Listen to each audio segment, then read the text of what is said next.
Hey guys, it's Nate here inside Fujin. I'm going to show you the ID4 gauge cluster installed in my 2001 Honda S2000. Just a preface, I am running the AEM Infinity, so not a stock ECU, but shouldn't make too much of a difference. I've actually not hooked up the CAN bus that comes with it, which just means I don't have the optional temperature gauges and oil pressure gauges. It doesn't actually matter. The cluster is working really well.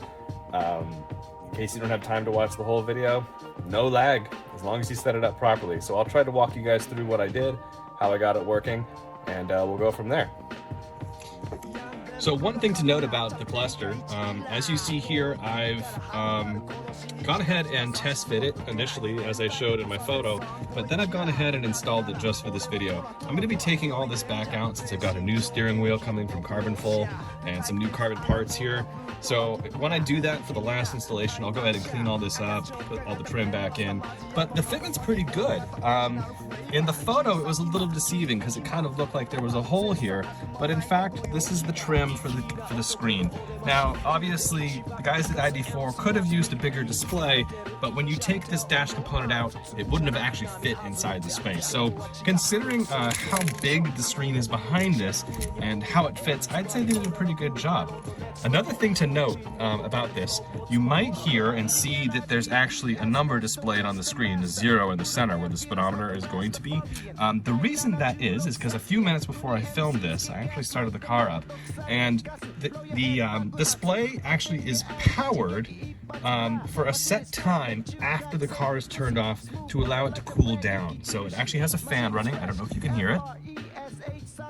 And the trigger to shut the ECU down and start that shutdown cycle is actually tied to the door. So for those of you guys who are installing this display and you can't figure out why it won't turn off, you gotta shut your car doors. Then you gotta wait about, I found about 10 minutes or so, that'll shut down the display. After that time, when you start it back up here, and we're gonna try to do this, then you'll get the really nice splash screen when the gauge cluster turns off for the first time. One piece of feedback to ID4 if they're watching this, I think 10 minutes is probably a little too long. Not really necessary, but maybe, a software update in the future, we can shorten that shutdown time. All right, so let's go ahead and fire it up, and you guys can take a look and see what it looks like, and then I'll walk you through the setup of this thing, and we can sort of demystify a lot of the confusion about how to get it working and what features it does and doesn't have. So we're gonna go ahead and just put the car in powered mode. Whoops. Well, my wipers work, as you can see. The big question was the intermittent mode. That's actually controlled by a potentiometer on the control unit, which I've installed back here behind the dash. So I can actually change that interval with a screwdriver. So the wipers are working great. Headlights work. High beams, they work. Blinkers work. The blinker works. Hazards, they work just fine. Right, you can see here that I've chosen the appearance of a standard AP1 gauge cluster. That's what I have. My car's a 2001, and I've actually chosen, different from what you guys saw in the photo, a exponential or a logarithmic, gauge setting instead of a linear gauge. So now the numbers are smaller on this end and larger on this end, which is much more in line with the OEM cluster. Obviously, I've set the units to miles per hour. The clock is working. It is 4:24 p.m. here. The date works, and some of you noticed that when you first install the cluster, the odometer reads 000000. There is a setting which I'll show you in a minute in the menu, how to get the odometer to the proper value. Now, obviously, my car's not this hot. I haven't run it yet. I need to splice a wire down here on the ECU to fix that gauge because I have an aftermarket ECU. I haven't done it yet, so this should resolve as soon as I move that wire over from one pin to the other. Yep, so that'll solve that. You might have noticed these are the CAN bus wires that I mentioned at the beginning of the video. Not really needed right now. These will unlock some extra gauges. You can actually display oil pressure, oil temperature, and things like that here and here to the left and right of the speedometer, which is awesome for those of us who like boost, things like that, or just want to have more info. And it's all nice and contained within the OEM factory location, which I really like. Fuel gauge is correct. I verified this with the stock cluster. And obviously my airbag lights are on because, well, if you didn't notice, my car is a little bit in pieces right now and nothing's totally connected. So just to test this earlier today, I plugged these back in. Those lights do in fact turn off. Let's go ahead and start the car up and you can take a look at the tach. The question everyone wants to know, is there lag? Okay, so car is started. Now I'll give it some gas. Now keep in mind that the pulses from the controls to the display can be adjusted, and the vendor, maybe not the most clear explanation, but they do say that a stock ECU has X number of pulses. I believe it's 4 for the engine speed. What they're kind of trying to say is that using the keypad that comes with the system, you can actually adjust those pulses to tune this so that the lag goes away. My suspicion is, in a lot of the videos that you saw initially of this cluster, whoever made those videos hadn't quite dialed in those pulses yet. So you can kind of see there's a little bit here. I do have an aftermarket exhaust, so it's a little out of the normal, but it seems to be pulsing just fine. I might dial this up or down a little bit. Out of the box, the pulse is set to 1, and they recommend 4 for a stock ECU. I might up it to 5 just to see if it gets a little bit fine-tuned, but frankly, I think it's pretty good so far. Right? Let's go ahead and do some pulls, and then I'll come back and show you guys how to set all of the controls up and go through the menus. Okay, so I'm just going to do a quick drive over my block. As you guys can see in a second here, the cluster is set, obviously, up for driving. Right? It's still on. Car is in first gear. Let's do a pull and see what it looks like.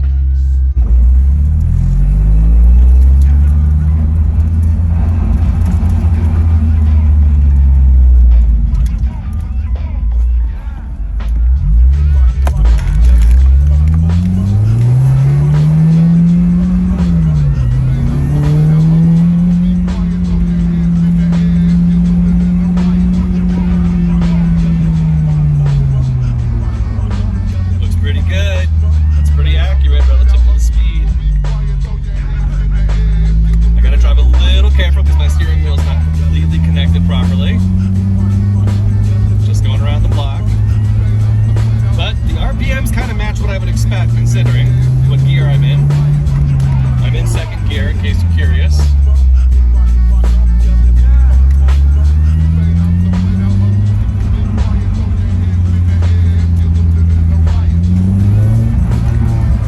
Just gassed it to kind of show you that obviously the speedometer keeps up. Trip meter works. Everything looks really good. And like I said, this can be optimized even further if I wanted to. I could do more tuning on this cluster. Alright, so hopefully that was a little helpful for you guys. Yep, here we are at 0. We'll just pull back into the garage, and now I'll walk you guys through the menus. Okay, so one of the super confusing things about this cluster, at least for me when I bought it, is they give you an optional keypad. And if you read the fine print, it actually says you need this optional keypad or you need a push button. Well, truthfully, you need the keypad. Honestly, it should probably come with it. Considering the price, if you guys are buying this, buy this keypad. It's not very thick, it's pretty cool. Technically, you could mount it inside the car. I personally don't plan on doing that. I'm gonna mount this to a piece of like plexiglass or another piece of plastic, make like a little remote control out of it. It's got this ribbon cable that plugs into a cable that extends from the back of the harness, and we're gonna use this to set the cluster up and do all the tuning. Once it's done, you're not gonna use it too much. The cluster has a auto dimmable feature to adjust for like ambient light, which is pretty cool. So you shouldn't need to adjust this too much. The only bummer is the trip reset. If you happen to use that to track gas mileage and things like that, you're gonna need the controls to reset it. So you can get creative with where you put it. Let's take a look at the cluster and I'll walk you through how to set it up and what I did to actually kind of get it more accurate with those revs. And what I'll keep doing as I drive it over the next few weeks. And when I take it down to black tracks to get dynoed, once the forced induction, the supercharger's on, we can take a look at it then too and see like how accurate it really is. Okay, so I walked away from the car for a little bit. Let's take a look here and see if the splash screen comes on. I don't think it will because it hasn't been that long, but we'll give it a shot. Yep, there it was. Okay, so I left the car obviously with the cool white setting. you can see over here, now I've got the controls installed. This is a cable that comes from the back of the cluster, tucks underneath the dashboard really easily, and you can attach the control system to it. So obviously, you know, you can tape this to a side. One of the things about this, it's pretty thin, and because of that, you have to press pretty hard because it's intended, obviously, to have something behind it. Okay, so let me walk you through the menus, and I'll show you how I set everything up. So, middle button opens up the menu. Here's the trip meter, brightness levels. In this, you can actually control auto dimming and everything. The auto dim feature is pretty cool. It works really well considering the ambient light. One thing to note, some of you were asking about glare and shininess. The video I took a couple minutes ago, the footage, that's outside. There's no top of my car. It's a sunny day here in California, no glare. This is the glossy screen. I haven't put the coating on yet to reduce glare, and it's been absolutely fine. Visibility's great. I'm not sure I'm gonna use it, so auto dim's pretty cool. Appearance, a lot of you wanna see this. Obviously, I can control the colors. Here's Apex Blue, Formula Red, Cool White. We'll leave it on the Cool White. And then layout. I have an AP1, so I've set it to AP1. But let's go ahead and take a look here at what AP2 looks like. And sorry, the CR AP2. You can see here, pretty sweet. One click of a button, I've got myself a CR gauge. Click here, I've got myself an AP2. Splash screen, that's what you saw flash there really quickly. I really like the packages that came with the cluster. I've gone since and purchased some additional ones. Those will come soon, and I'll do an update video when I get them. But out of the box, these are the ones it came with. I went ahead and chose the carbon emblem. I just think it looks nice and clean. Okay, moving on from appearances, here's some indicators. Now, the center info is time and date, and you can push this left and right. Remember I said I hadn't connected those two wires to the CAN bus, the high and low, on my AEM? Well, once I do, I should also have oil temperature and pressure and things like that. So that's gonna be really awesome for this build. Let me show you a couple of other options. The menu does time out if you don't do anything, so that's why you see me keep opening it. Tachometer. Now, on the tachometer, you can set the gauge limit up and down. You can set the distribution. This is basically spaced evenly or spaced linearly. The initial photos come out of the box linear. Exponential is much more like the initial cluster, the OEM cluster, so I selected that. The red zone, I can set the numbers of the red zone to be from 8 or lower or higher. And I can actually change the colored label. If I want this to just be white, lettering like that, or red, I can do that too. I chose red. VTEC, there's actually, I don't know if you can see the shadow there, a VTEC indicator, which is super cool, and I can adjust its position. So it will shift along this cluster based upon where my VTEC engagement is. My car is about to be tuned in a couple of months, well, maybe in a month. So I'm just gonna leave this here, and I'll adjust this depending on where VTEC ends up being at. Okay. It does have a maintenance tracker. I won't go through this, but if you want to track the date you did your oil changes, etc., that's in here. Other indicators, peak power, that comes up underneath the speedometer, and telltales. These are things like, do I want daytime running lights on? Am I in Canada, US, basically kilometers or miles per hour? Setting the odometer. Okay, once you set this, I'm not going to do it because I don't want to do it twice, but once you do this, you can move and increment this to the final value. Once you set it, it's locked. The only way to change it is to wipe the whole cluster and start all this over again. So it's pretty cool. It's definitely tamper-proof in that sense, just like an original unit. If I wanted to change the odometer on my OEM cluster, I'd still have to wipe it and mess with it. So it's not that different. One thing I don't like about this is the odometer, kind of hard to set. The increments start at the highest instead of the smallest. Probably it'd be better to start smaller and then higher, but it's nitpicky. It works just fine. Just took a little bit of practice to get used to kind of how moving through the menu. Okay, now sensors. Here's where the tuning matters the most. Vehicle speed. Now, I've got an AEM Infinity. I've set my pulses per rev to 2. This is what they recommend, and that's what you guys saw for the speedometer. This is for an OEM ECU, and 2 works pretty well. I might adjust this up and down a unit just to kind of dial it in to be a little bit more accurate, but out of the box, I feel like that works really well. Okay, sensors. Engine speed. Pulses per rev. This is for the tachometer. This controls the lag, okay? So the lag you guys see in the videos can be fixed by adjusting this value. Increasing this number or decreasing this number fixes the response time of the unit relative to the pedal. So I set mine to 4, like they suggested. I feel like it's pretty good in person. I don't feel like it's much of a problem. I'm filming this on an iPhone 12 Pro to give you an idea. I think it's pretty good. Will I tweak it? Maybe. Now the coolant temp and fuel levels, the fuel level works just fine. As I had mentioned earlier, I haven't done the wire snipping yet for this ECU to fix that coolant sensor. So obviously that won't work, but I can change the sensors from the system I want to use to give us that information. The system settings here, this is for time and date, units of control. If I want to rotate the controls on here, up and down, left to right, I can do that too. So yeah, that's basically the cluster out of the box. I hope you guys like that information. I hope it's helpful.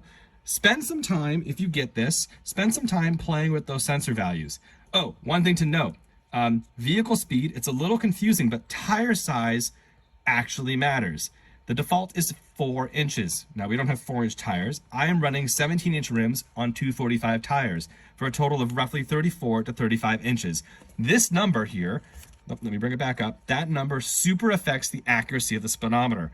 Out of the box, at first, I was like, hey, the speedometer doesn't work. It just shows 0 all the time. It wasn't a bug. I had the wrong tire size in place. It also affects how the trip meter is calculated. What's really cool about this is if you guys run different size tires, you can adjust the speedometer to reflect the correct value. So that's actually really nice. Once I figured out that that's what that was implying, that it's the total diameter of the wheel, not just the tire, everything worked beautifully. So yeah, I hope that really helps. I hope you guys like it. So final thoughts. Would I buy this again? Absolutely. Is it as bad as everyone made it out to seem in a lot of the boards and forums and stuff? It's not at all. Maybe some of the earlier phases of it, probably not well communicated. The old owner, he's gone. There's new people in charge. They're delivering product. It's beautiful packaging, well taken care of. The customer service so far, I had a couple of questions on the install. They answered me within 20 minutes of my email. Super friendly, very helpful. The fit and finish is great. It was very easy to install. The instructions, not so good. English as a second language can be difficult. So hopefully this video helps you guys understand how to set it up, how to tune it, what it looks like, and why some of those early feeds are a little misleading in terms of some of the lag that everyone complained about, right? It's really just tuning of the cluster that needs to happen and adjustments up and down, depending on the application. So far, like I said, it looks great.